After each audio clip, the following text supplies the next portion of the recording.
अस्सलाम वालेकुम फ्रेंड्स, उम्मीद करती हूँ आप सब खैर खैरियत से होंगे। मैं भी बिल्कुल ठीक हूँ। और आज जो है ना बहुत बिजी डे है मेरा, बहुत ज़्यादा काम है। आज मैंने सोचा हुआ है कि डीप क्लीनिंग करनी है अपने किचन की, क्योंकि रमज़ान भी आपको पता है आने वाला है, तो उसका भी एक स्पेशल एहतमाम होता है। दूसरा ये कि मुझे अपने किचन की कुछ सेटिंग चेंज करनी है, कोई जगह बनानी है थोड़ी सी, ताकि मैं वीडियो वगैरह भी शूट कर सकूँ ईजिली। तो ये मेरा छोटा सा किचन है।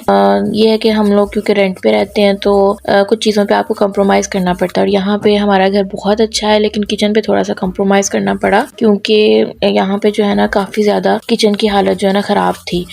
अब ये है कि जब से मैं यहाँ पे शिफ्ट हुई हूँ ना, फर्स्ट टाइम इतनी डीप क्लीनिंग करने लगी हूँ, क्योंकि हमें कुछ अरसा ही हुआ है। शुरू में आके भी मैंने सफाई की थी काफ़ी, लेकिन अब जो है ना ये जो दीवारें हैं और कबर्ड्स हैं, इनकी जो डोर वगैरह वो सब बहुत गंदे हुए थे। तो मैंने कहा रगड़ के देखती हूँ कि क्या पता साफ़ हो जाए। फिर मैंने इसके लिए एक टोटका भी यूज़ किया, वो मैं आपको आगे दिखाऊंगी। चूल्हा भी मेरा ख़राब हुआ पड़ा है, उसको भी साफ़ करना है। मतलब आज जो है ना मैंने बस किचन को फोल डालना है, सारा जो है ना रगड़ा दे देना है इसको। तो उससे पहले मैंने सोचा कि कुछ बना के रख देती हूँ। तो सर्दियाँ क्योंकि जा रही हैं, मैंने कहा सर्दियों को अच्छा सा अलविदा कह देना चाहिए। फ़िश को मसाला लगाती हूँ। फ्राई फ़िश करने के लिए जो मेरे पास इंग्रेडिएंट्स हैं वो मैंने पहले से निकाल के रख लिए थे आप लोगों को दिखाने के लिए। अब मैं आप लोगों को बता देती हूँ। सबसे पहले जिंजर गार्लिक पेस्ट है, ठीक है, जो मैंने दरदरा सा बनाया है, और इसको मैंने जो है वो ब्लेंडर में नहीं ब्लेंड किया। तो ये मेरे पास तकरीबन जो है वो 2 टेबल स्पून है, और 1 टेबल स्पून मेरे पास सॉल्ट है, नमक है। ऑलरेडी मछली में नमक लगा हुआ था, जिसको मैंने अच्छी तरह से आटे के साथ धो लिया था। फिर उसके बाद जो है वो मेरे पास 2 tablespoon red chilli powder है, 1 टीस्पून जो है वो हल्दी पाउडर है, इसके साथ 1 टीस्पून मेरे पास ब्लैक पेपर काली मिर्च है, और तकरीबन जो है वो 1.5 टेबल स्पून जो है वो ज़ीरा है, जिसको दरदरा सा मैंने जो है वो कूट लिया है। फिर उसके बाद 1 टीस्पून जो है वो गरम मसाला है, और 2 टेबल स्पून मेरे पास जो है वो ड्राइड कोरिएंडर सूखा धनिया है, इसको भी मैंने दरदरा सा कूट लिया था। और जो दरमियान में आप देख रहे हैं मछली मसाला है, जो कि तकरीबन 2 टेबल स्पून है। और जो फ़िश है मेरे पास वो तकरीबन 3 kg है, उसके लिए मैंने ये मसाला जो है वो तैयार किया है। और ये मेरी जो मामा हैं उनकी रेसिपी है, उनके अकॉर्डिंगली मैंने तैयार किया है। अपनी रेसिपी भी इंशाल्लाह मैं जल्द ही अपलोड करूँगी। दैन उसके बाद जो है वो मेरे पास लेमन जूस है, जो कि तकरीबन 3 से 4 टेबल स्पून है। अब हम अपनी फ़िश लेंगे, उसको इसके ऊपर ही जो है वो मसाला जो है वो हम अच्छी तरह से सारा लगा लेंगे। आई थिंक ये लास्ट टाइम ही होगा कि हम लोग फ़िश खा रहे हैं। अब गर्मियाँ आ जाएंगी तो बड़ा मुश्किल हो जाएगा। उसके बाद मसाला लगा के मैंने इसे रख दिया है, तो अब मैं इसे फ्रिज में रख दूँगी 1-2 दिन के लिए। मतलब जब भी मैंने खानी हुई तो फिर मैं निकाल के इसे फ्राई कर लूँगी। जैसे आज रात मेरा इरादा है कि मैं ना इसको फ्राई कर लूँगी। तो 2 दिन के बाद मैं ज़्यादातर इसे फ्रीज़ कर देती हूँ। फिर उसके बाद जब मेरा दिल करता है फिर मैं 1 दिन सुबह के टाइम निकाल के रख लेती हूँ उससे पहले, तो फिर मैं बना के जो है ना खा लेती हूँ। तो ये बड़ी टेस्टी बनती है। आप लोग इस तरह लाजमी ट्राई कीजिएगा और फिर मुझे बताइएगा। अच्छा, इसको चाहे आप डीप फ्राई कर लें या फिर शैलो फ्राई कर लें, या फिर लाइट सा ऑयल लेके ना तो स्टीम पे रख दें, मतलब ढक के कुछ देर के लिए। सारा सामान मैंने निकाल के बाहर रख दिया। मुझे समझ ही नहीं आ रही कैसे स्टार्ट करूँ कि सारा हो गया बस। ये अब चूल्हा वगैरह तो मैंने वैसे ही करना है। ओवन अब मैं बाहर उठा के रखूँगी नहीं, क्योंकि रख नहीं सकती। ये देखते हैं, ये जो कबर्ड है ना ये भी बहुत इनकी हालत ख़राब है, इसलिए मैं आपको दिखाती नहीं हूँ। जब हम आए थे तब से ऐसी हैं, बंद भी नहीं होती हैं। मैं सोच रही थी वो जो चाइल्ड सेफ्टी लॉक नहीं मिलते, वो मैं लेके तो इसको बंद करूँगी किसी तरह से ना, तो वो मैं इंशाल्लाह कर लूँगी। ये अब मैंने स्टैंड देखें, इसकी हालत बड़ा जंग बलूद हुआ हुआ है। देखते हैं टोटका इस पर अमल करता है या नहीं करता, या फिर कुछ दिन रखूँगी और फिर नया ले आऊँगी। तो मैंने जो है ना ये बेकिंग सोडा मंगवा लिया था, जो मीठा सोडा होता है। साथ में मैंने इसमें जो है वो लेमन मैक्स जो लिक्विड होता है ना वो डाल दिया था। आप चाहे तो कोई भी जो डिश वॉशर है ना वो बीच में ऐड कर दें। और साथ में लेमन पड़े हुए थे तो 2-3 लेमन मैंने ऐड कर दिए थे। तो दीवारें इतनी ज़्यादा ख़राब थी, चूल्हा भी ख़राब था, तो मैंने इन सब पे जो है ना ब्रश की मदद से अच्छी तरह से लगा दिया था। है बाद में मेरी हेल्पर आ गई थी, तो वो कह रही थी पता नहीं ताड़ा टोटका चलना है या नहीं चलना, तो उसी पीछे वो मैं आप ही कर लेसा। अब उसका तो यही कहना है कि जी रगड़ाई की वजह से जो जिस तरह से उसने किया उस तरह साफ हुई। खैर मुझे लगा था जहाँ जहाँ मैंने लगाया था उससे फ़र्क पड़ा था, तो आप भी करके देखिएगा, फिर मुझे बताइएगा कि इस तरह से फ़र्क पड़ता है या नहीं पड़ता। और मैं भी मेरा तो यही व्यू है कि फ़र्क पड़ता है इससे। तो ये मैंने ना हर जगह ब्रश की मदद से जो है ना चूल्हा भी उसके ऊपर से उतार के ना रगड़ दिया था हर जगह पे।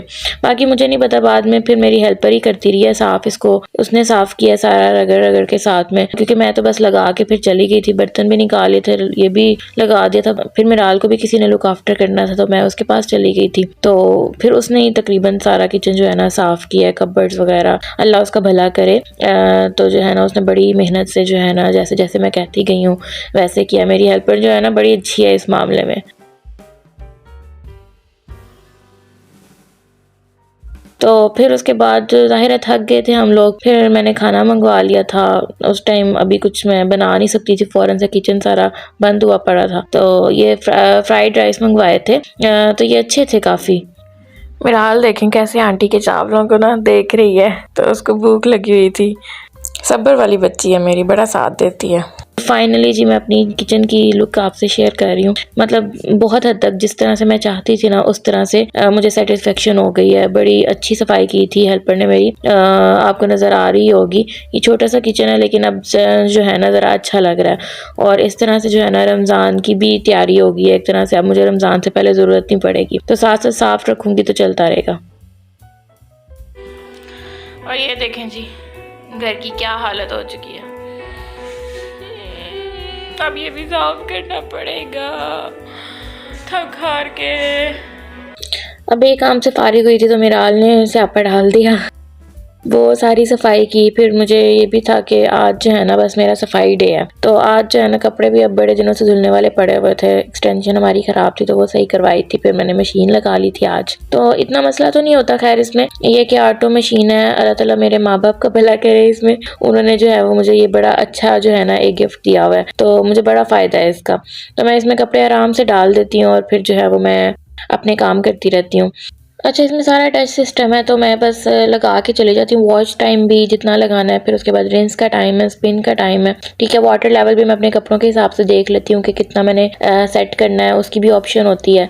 फिर उसके बाद ये भी ऑप्शन होती है कि आपने नॉर्मल कपड़े वॉश करने हैं, हैवी करनी है, एनर्जी अपनी बचानी है, बिजली बचानी है। तो उस लिहाज से सारी ऑप्शन इसके अंदर होती हैं। इवन कि सर्दियों के अगर आपने कपड़े वॉश करने हैं उसके लिए भी ऑप्शन होती है, फिर आपको सफाई करने की भी ऑप्शन होती है टब की। तो सारा कुछ ऑटोमेटिकली खुद ही हो जाता है, तो आपको बस जो है ना लगाना होता है इसको। ये बड़ी सहूलत है जिनके पास भी ये मशीन है ना, और स्पेशली जो बेचारी हाउसवाइफ्स हैं उनके सारा दिन के काम इतने ज़्यादा होते हैं, तो इसमें जो है ना बहुत सुकून मिल जाता है। तो मैं क्योंकि मैं झूठ नहीं बोलूँगी, शादी से पहले मैंने कभी इस तरह से कपड़े वगैरह वॉश नहीं किए थे। तो फिर मेरे अम्मी अब्बू ने मुझे ये मशीन ले दी थी कि पता नहीं कैसे करेगी, तो इस वजह से जो है ना मुझे अब इसका बड़ा फ़ायदा है। और अभी भी मुझे जो दूसरी मशीन है ना वो चलानी नहीं आती।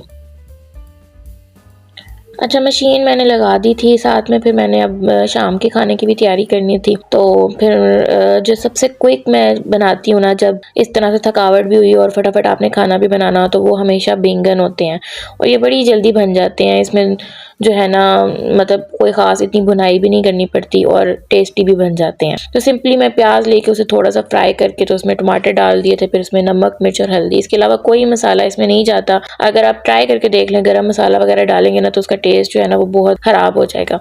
तो इसको अच्छी तरह से मैंने भून के, और मुझे इतनी भी ज़रूरत नहीं पड़ती कि मसाला जो है ना फुल ब्लेंड हो जाए। फिर मैं इसमें आलू बैंगन डाल दूंगी। तो आलू बैंगन डालने के बाद इसको ढक के जो है वो पका लूँगी।